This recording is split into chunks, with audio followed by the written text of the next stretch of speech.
All right, let's dive in. Today, we're heading over to Chennai, India, to look at a really fascinating ritual. It's a cleaning protocol, but it's designed to do so much more than just tidy up your house. We're talking about resetting your entire life. I mean, just think about that for a second.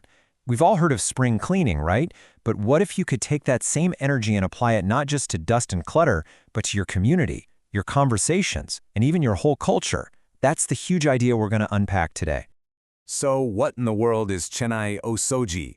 Well, at its core, it's this annual ritual. It's inspired by the Japanese tradition of big cleaning, but it's been totally adapted for Chennai, timed with local festivals like Pongo. And the goal? Wow, it is ambitious.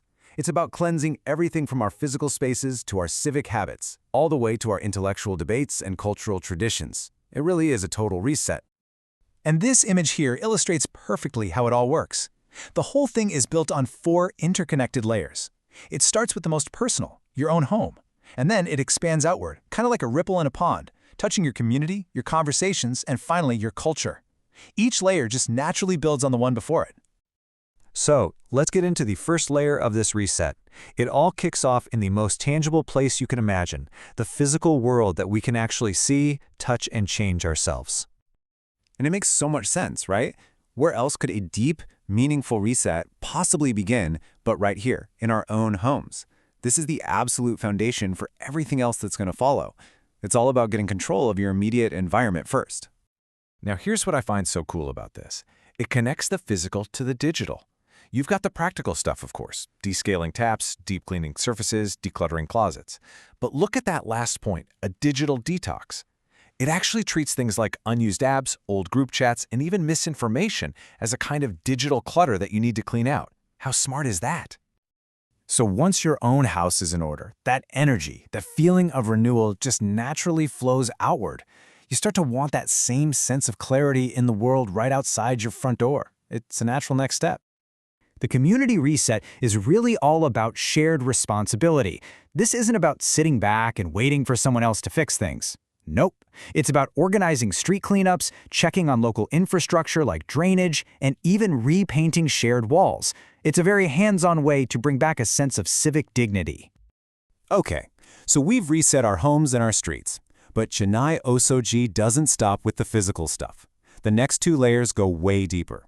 We're moving from the outside in to reset our inner world, the intangible stuff, like our thoughts and our culture. This quote, this just gets right to the heart of it. It's this idea that our minds and our conversations can get just as cluttered, just as messy, and yeah, even as toxic as a disorganized room. And they need a deep cleaning too. You know, this might be the most challenging part of the whole thing. The discourse reset is asking us to actively clean up our conversations. And that means doing things like hosting debates, auditing our own biases, and decluttering our digital lives by leaving those toxic online groups we're all a part of. It's about consciously making our communication healthier. So you do all this work. How do you make it stick? How do you turn a big cleaning event into a habit that lasts? Well, the final layer answers that by actually embedding the whole process into the culture itself.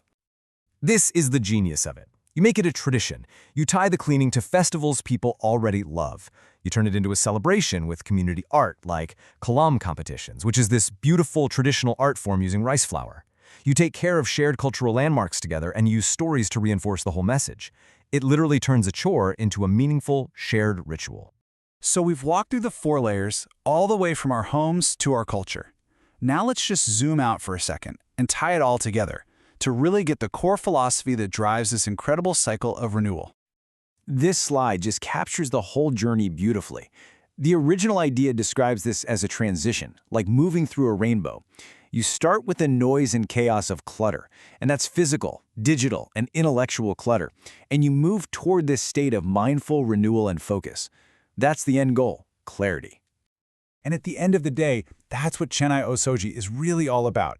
It's so much more than a cleaning protocol. It's a movement built on 3 really powerful ideas: mindful renewal for you, the individual, civic pride for your community, and cultural dignity for everyone. So as we wrap this up, the final question is really for you.